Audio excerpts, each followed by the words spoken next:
the middle of the North and South American landmass lies Venezuela, a country which only recently has emerged from a 400-year history of colonialism, exploitation, and poverty. Early settlement of Venezuela began in the Andean and coastal ranges of the northern part of the country. In the early 1600s, the first cities and towns were founded here. The mountain areas provided a cool climate, and the fertile valleys could grow a wide variety of subtropical crops. Venezuelan cities and towns developed in the Spanish style, brought by the colonists from the Old World. Beautiful cathedrals, many of which can still be seen today, reflected the strong position of the church in the society of the time. This feudalistic culture persisted for centuries in Venezuela. It was composed of two widely separate classes, a rich landed aristocracy and a much larger peon class that tilled the soil and performed the menial tasks required on the large estates. Primitive agricultural methods persisted well into the 20th century, as the fertile but small mountain valleys were not suited to modern large-scale farming. But Venezuelans had little choice. Across the southern peaks lay a region of great plains or llanos, which stretched to the horizon. No worthwhile crops would grow here. At the edge of this vast, infertile area was the great Orinoco River. In the rainy season, it overflowed its banks, flooding hundreds of square miles. Beyond the Orinoco was the vast and unpopulated section of the country the Venezuelans call Guayana. This region was covered with thousands of square miles of almost impenetrable jungle, which teemed with wildlife.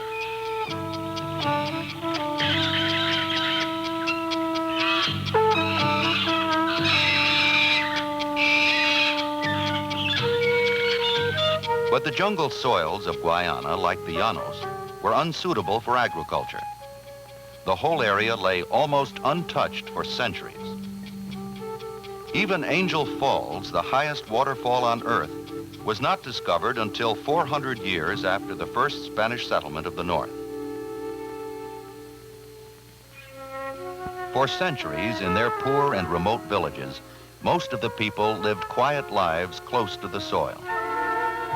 Then, in the early 1920s, something happened which changed forever the life of the Venezuelan people. Oil. On December 14, 1922, an oil well being drilled near Lake Maracaibo blew out at the rate of 100,000 barrels a day.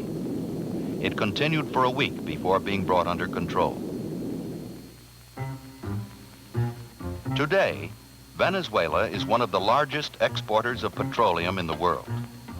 Over 3 million barrels a day come from the huge deposits under Lake Maracaibo. The oil companies are largely North American owned, but the workers are mostly Venezuelan. They are men like Juan Ramirez, who has been an employee of a major oil company for almost 20 years. Mr. Ramirez works on an oil barge which drills and services the wells. Each day he reports to work by motor launch to relieve personnel already on duty. The barges work around the clock.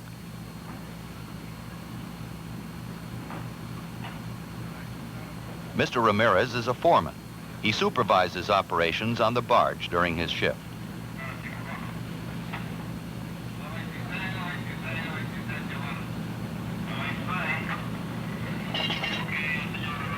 Juan Ramirez has worked long and well for his company, and it in turn has provided many benefits for him and his large family. The Ramirez family lives in a modern community planned and built by the oil company.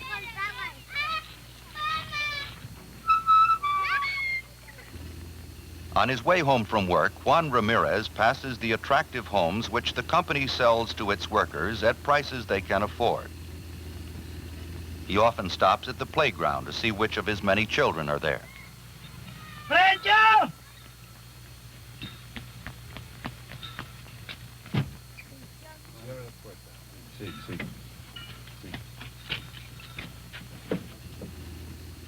Oil workers like Juan Ramirez, with their high salaries and many company benefits, have achieved a way of life which is very similar to that of workers in the most advanced countries of Europe and North America.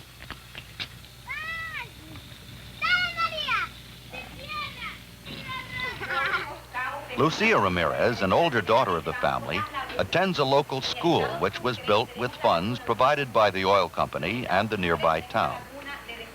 The school is run by the Catholic Church in the community. Except that the Spanish language is used, classroom work is very much the same as in the United States. En el estado Merida tenemos la laguna de Lagunillas y la de Urao. Y en el estado Zulia, lagunas y cabos de Venezuela. Ahora vamos a ver Mari con el recién. Del estado Monagas, ¿cuáles son? Guacasámica y Desparramadero. Al estado Jurado se une a la península de Paraguaná. The taxes on the oil paid by the companies have created great wealth. The money is being used by the government for the development of the entire country, but most noticeably in Caracas, the nation's capital, which is now one of the great cities of the world. It continues to grow and build at a rate which rivals the great cities of North America. Situated in a valley in the coastal range, Caracas enjoys year-round spring-like climate.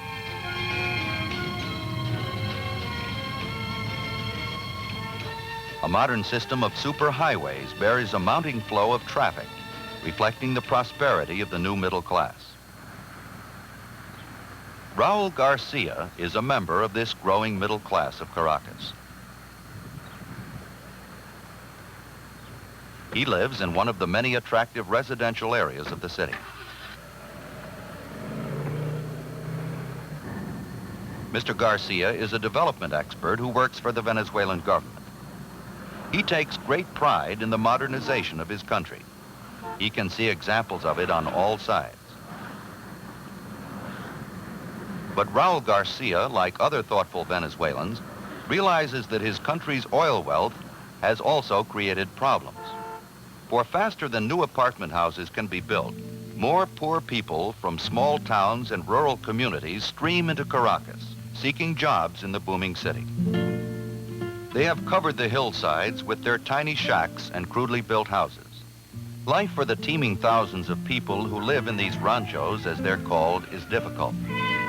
And yet they do the best they can, constantly working to improve their lives. Maria Sanchez came to Caracas 3 years ago. She and her husband are raising their family here, far from the mountain village where they were born. Her husband Pablo came first and began to construct a simple shack like many that still can be seen in his neighborhood. Having no money, he, like his neighbors, used whatever scrap he could find. Through the years, having found part-time work as a taxi driver, he gradually improved and enlarged his simple home, while Maria worked hard to make life bearable for her growing family.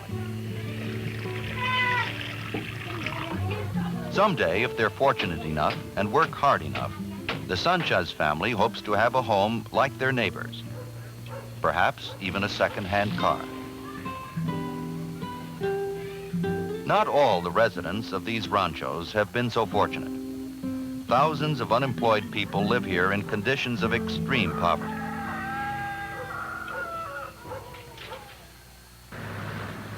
Venezuelans realize that something must be done at the highest levels of government to create more employment throughout the country. Raul Garcia works for a department of the government which believes it has an answer: the opening up of the vast undeveloped area to the south. Many good locations. Part of his job is to convince Venezuelan and foreign businessmen to build new plants and factories there. In order to visit the place. He frequently sends his visitors to personally inspect the new development area, which offers great hope for the entire country. Mira, tengo una persona muy importante conmigo que quiere visitar la zona. Ah, bueno, perfecto, mañana. Mañana por la mañana. A las 10 está bien. The visitor will be welcomed by Jose Fernandez. He works in Guayana City, at the center of the greatest undertaking in Venezuelan history. The challenge is the development of the entire Guayana region, a task which many experts around the world are watching with great interest. For Guayana City is being developed at the very heart of a region whose riches were unknown to past generations. There are oil and natural gas fields in the nearby El Tigre area. Both minerals and hydroelectric power are available in great abundance in the Guayana heartland. Cattle and important food crops could flourish in the rich soil of the Orinoco Delta. Finally, the Orinoco itself is a great highway for the shipment of goods to all parts of the world. Guayana City was founded here to take advantage of the region's great potential. The city, already a thriving community of almost 300,000 people, is growing rapidly. Capital, derived from the country's oil wealth, is being put to work developing Guayana's vast resources.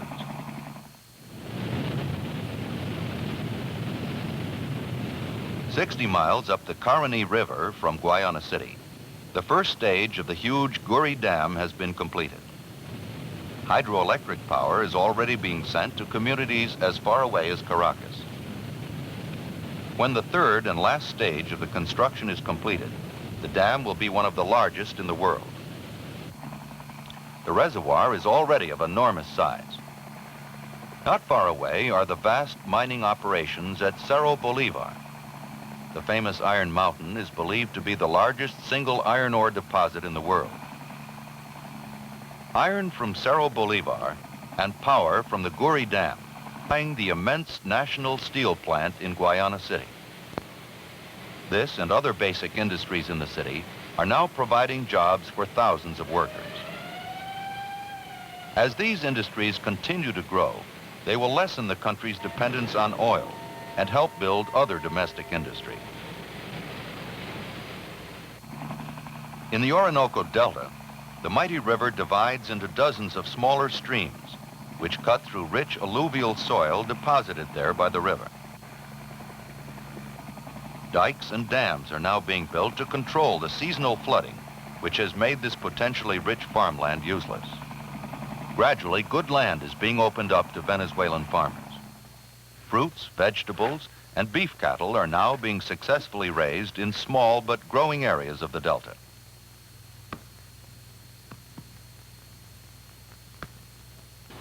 The Delta area is still remote and difficult to reach from Guayana City, but bridges and modern highways will soon be built, and many of the old ways of life, born of poverty and isolation, will disappear. Already, as the Guayana experiment continues, thousands of formerly unemployed people are working at many different skilled and semi-skilled jobs. Many who could neither read nor write have been given instruction and training by development workers and are now able to hold well-paying jobs. In order to provide for the needs of these workers, the government and private builders are constructing many hundreds of small homes each month to house the newcomers to the city. As Guayana City continues to grow, whole new industries have sprung up to supply the needed materials, providing more jobs in an expanding spiral of development. At the office of the Development Agency in Guayana City, there is constant activity. For many people, like Jose Fernandez, are working hard to solve the problems of their city and region. They have already created a thriving community at the edge of the South American heartland. And the vast and still undeveloped area of southern Guayana remains as a challenge to even greater effort. Venezuela has been blessed with a great supply of natural resources. It also possesses a hard-working population proud of its racially mixed heritage. Many of the old ways of life are disappearing as the country continues to build one of Latin America's first modern industrial nations. The dream of Simone Bolivar, the country's founding father, at last seems possible of attainment.